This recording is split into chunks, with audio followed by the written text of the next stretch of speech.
Hello, 153B students. This is Professor Corey bringing you a short Pymol demonstration. So as you probably know, Pymol is a molecular graphics program that provides a very powerful way for you to explore macromolecular structure, protein and nucleic acid structure.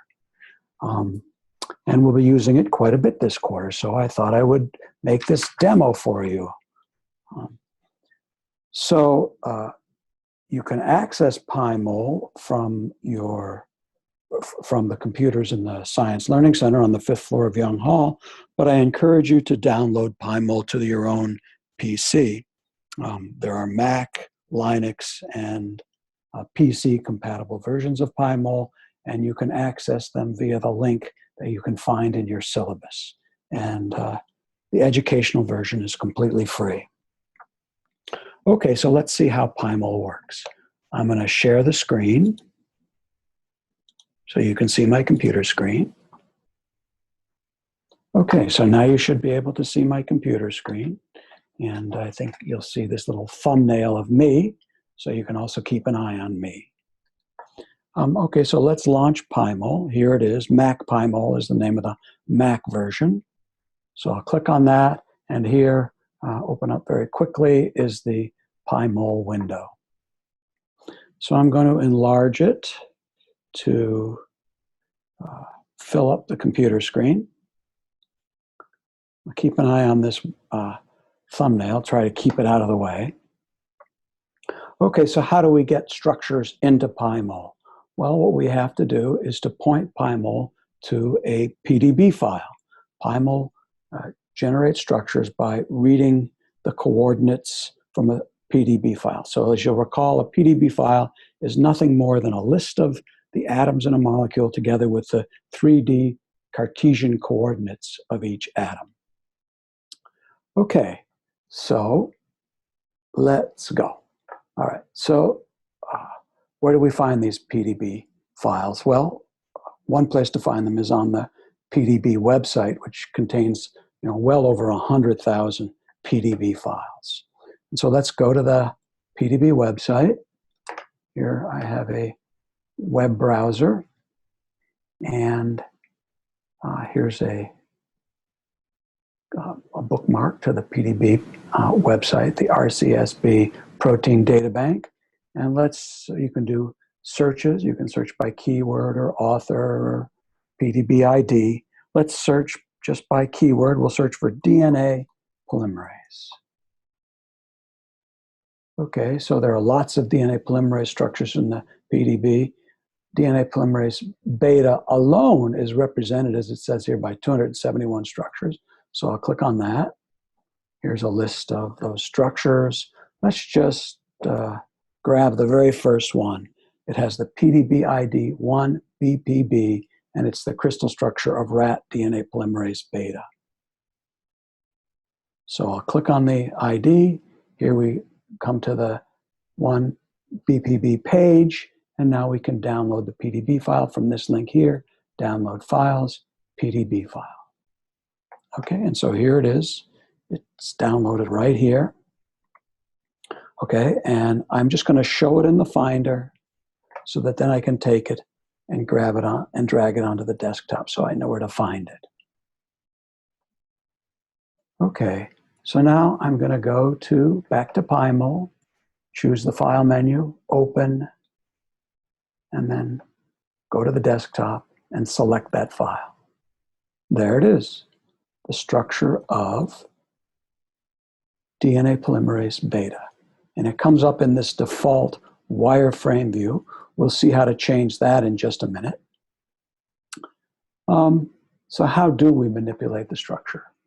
Well, there are all these menus up here.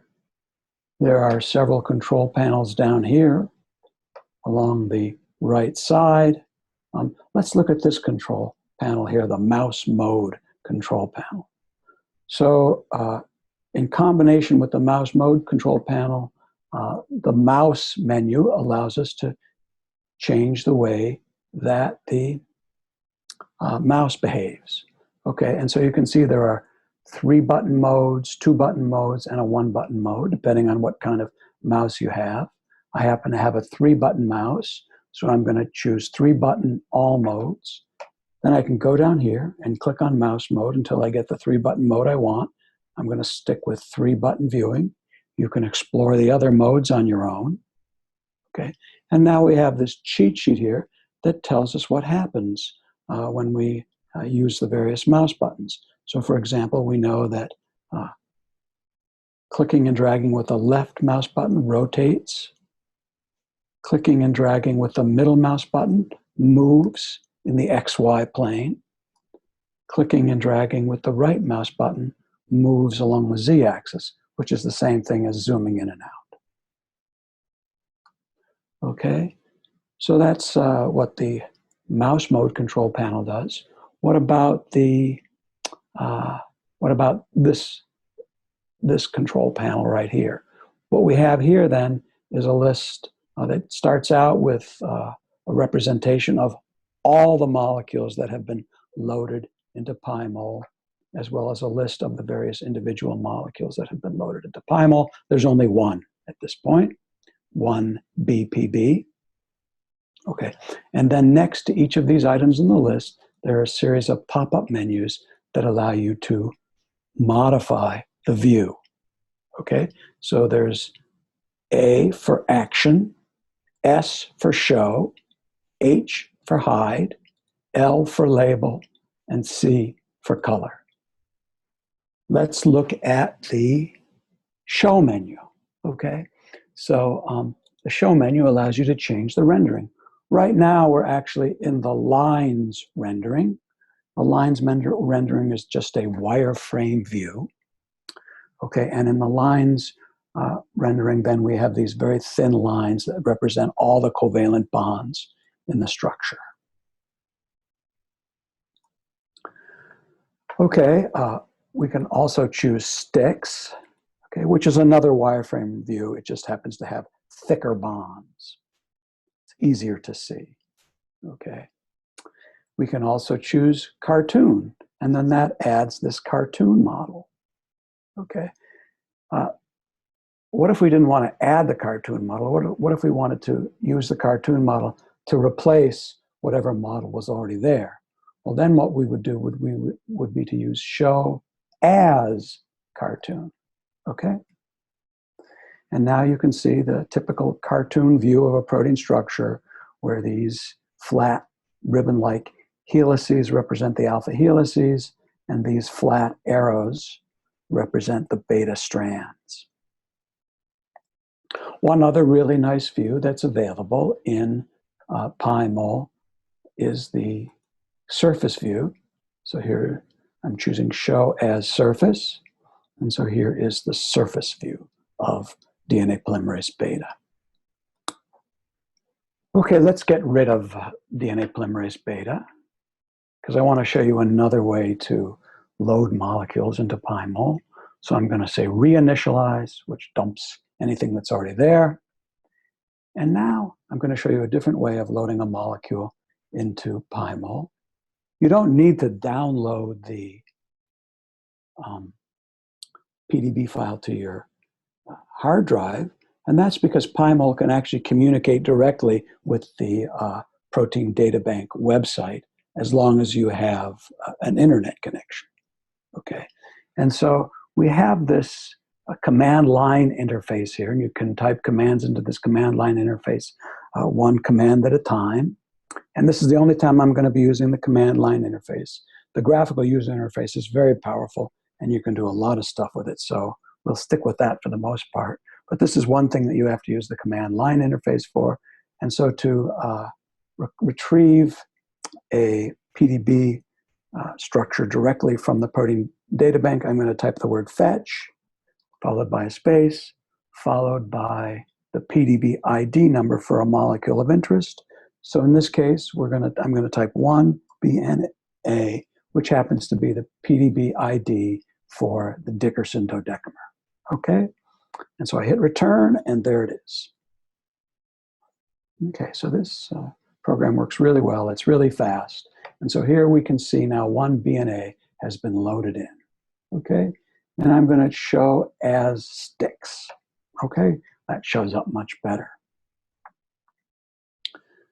Okay, often what you want to do when you're in Pymol is just to look at one residue or even one atom. How can you do that? Well, you can just click on whatever it is you want to select, and then you can modify that selection independently of the rest of the molecule. So for example, if I click on residues now, I can start selecting individual residues. I can also select individual atoms by going over here to where it says selecting and clicking on selecting until it says atoms. And now I can select just individual atoms.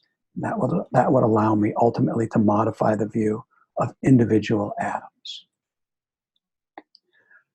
Another way of selecting is to bring up the sequence. Okay, and how do you bring up the sequence? You click on this little S here. So S stands for sequence. Okay, so there we are. There's the sequence. The sequence of the Dickerson dodecamer. There are two strands, strand A, 12 nucleotides long, and strand B, also 12 nucleotides long. Okay, and so this means deoxycytidine, deoxyguanine. So the sequence of this strand is C, G, C, G, A, A, T, T, C, G, C, G. Okay, these O's represent a bunch of water molecules that happen to be tightly bound to the Dickerson dodecamer. They're not visible in the sticks view, so we'll just ignore them. Okay, so let's select a base pair. We'll select this one. So I clicked on two bases, and in the process, I've selected this base pair here, the one at the very end of them, or close to the end of the molecule, the penultimate base pair at this end of the molecule. Okay, so what's happened here? Well, I've created a selection over here. So this selection then just contains the molecule, the residues I just clicked on. So anything I do using these pop-up menus here will only affect that one base pair.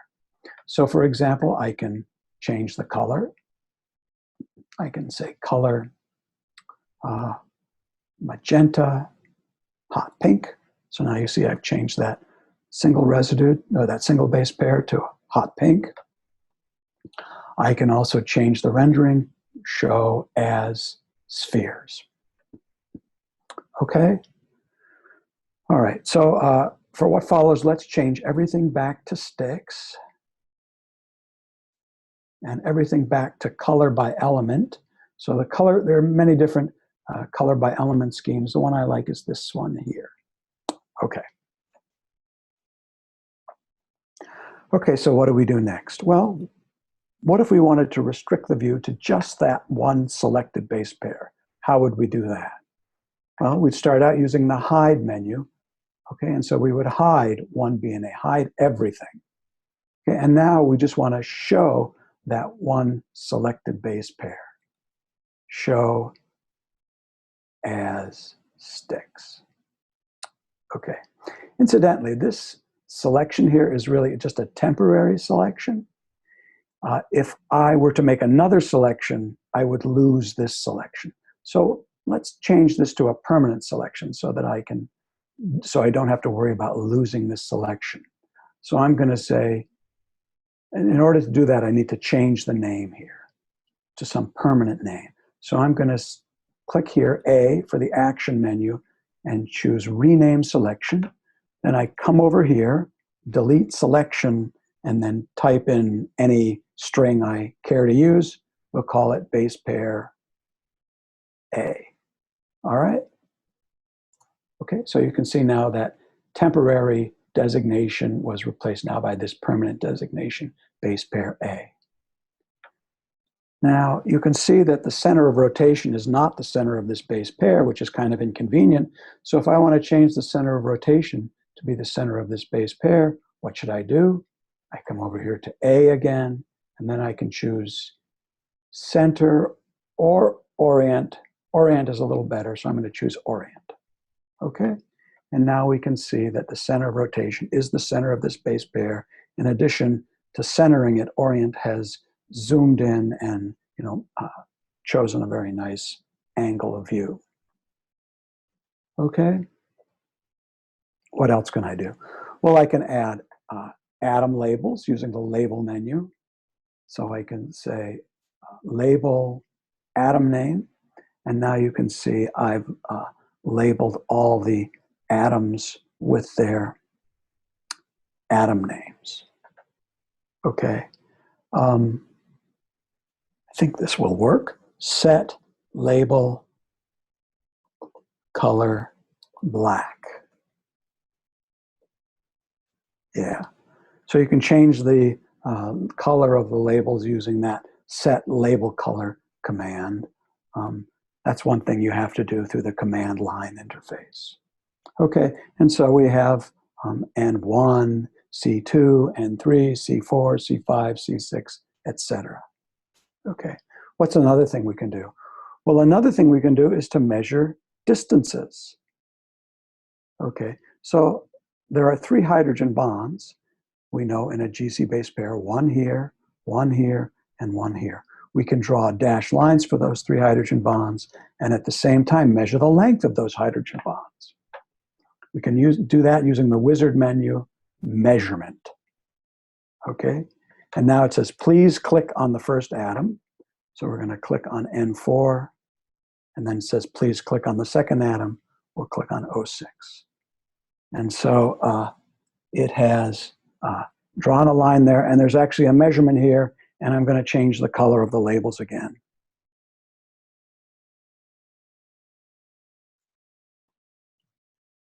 Okay, so now you can actually see that number 2.8. So that hydrogen bond is 2.8 angstroms in length, the distance between N4 and O6. And that's a typical hydrogen bond length. Sort of a perfect hydrogen bond is approximately 3 angstroms in length. Okay, let's draw the other 2 hydrogen bonds. We'll click here, and we'll click here, we'll click here, and we'll click here. And so we can see 2.8 angstroms, 2.8 angstroms, 2.9 angstroms. We'll click done over here to say we're done measuring distances. And I also want to get rid of these. I don't have to, I'll leave them. I'll leave those atom labels there. Okay, what if I want to save this view? I've gone to a lot of trouble to create this view. What if I want to save it? Well, in Pymol, we don't talk about views. They like to use the movie metaphor, and so they talk about scenes. And so we use the scene menu to save a scene. And so I'm going to go to the scene menu, store, F1, and so now this is saved as scene F1. If I were to rotate this away from that view, now I could go back to the scene menu and say recall F1. Okay, I can also create buttons by just turning on buttons here. And now you can see there's a little F1 button here. And so now I can always go back to scene F1 just by clicking on that button. Let's create another scene. Okay, so for another scene, we will we'll bring back the entire molecule, show as sticks. Okay, and then I'm going to rotate it using the left mouse button. I'm going to zoom out. I'm going to zoom out using the right mouse button, and I'm going to move it up using the middle mouse button. I'll zoom out a little bit more. Okay, so now we have a side view of the Dickerson dodecamer. And let's define that as a scene. So I'm going to say store F2. Okay, so now I have these 2 scenes, and I can toggle between them just by clicking on F1 and F2. Okay, so the nice thing here is that Pymol does a smooth transition between the scenes, so you can easily see where the different scenes come from. You can see how you go from one scene to another scene because rather than an abrupt transition, you have this smooth transition. Okay, let's create a movie. How do we do that? We can use the movie menu. Okay, so what we'll do is we'll create a scene loop movie. So we'll click on movie, select program, and then choose scene loop. And then I'm going to say Y rock. 8 seconds, let's say. Okay, now you can see that a progress bar has been created down here. And as the tab here moves through the progress bar, we'll be progressing through the movie. In order to start the movie, I can click play right up here. So what happens? We start out at scene 1. We rock, scene F1. We rock around scene F1 for a few seconds. And then we go to scene F2 and rock around scene F2 for a few seconds. Okay, and then we repeat. Okay, so we keep looping around all the scenes. Okay, so I'm going to stop the movie. I'll go back to the beginning of the movie. Okay, now what if I want to save my work so that I don't lose everything I've done? You know, right now we've created measurements, we've selected a base pair, we've created a movie, we've created scenes. We want to be able to quit Pymol without losing all that. Well, the way we would do that is to go up here to the File menu and say Save Session. Okay, and then we can just give the session a name. I'll just call it Pretty Session. Okay, now I can quit Pymol, and then eventually Pretty Session is going to show up on the desktop here. It's not showing up, so I'm going to just search for it. There it is. Oh, it just showed up on the desktop, Pretty Session. So I can just double click on Pretty Session, and there it is. It returns us to the work we've already done. Okay, the scenes are saved. Our selections are saved. Even our movie is saved.